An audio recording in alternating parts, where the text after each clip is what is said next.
In today's video, I'm going to teach you how to add wide margins in Excel page. If you're preparing a worksheet for printing, margins matter.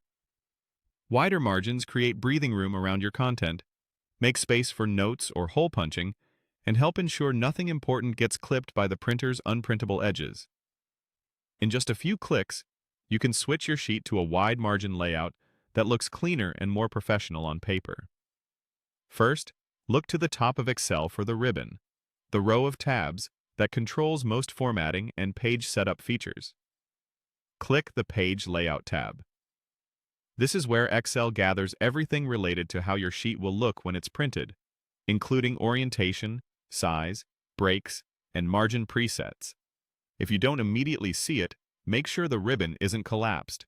Expanding it will reveal the full set of commands. Next, in the Page Layout tab, find the Margins button, usually located in the Page Setup group.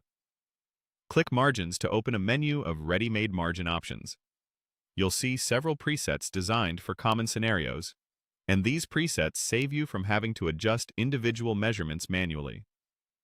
Choosing from this list is the fastest, most reliable way to apply consistent spacing on all sides of your printed page.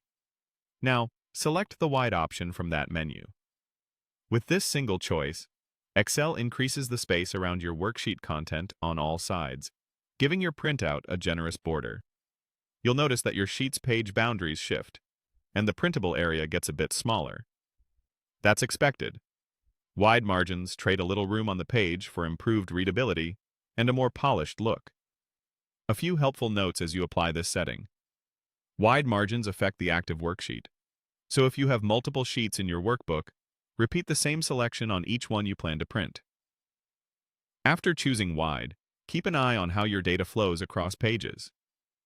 Because the printable area is reduced, a column or two may move onto another page. That's normal when increasing margins.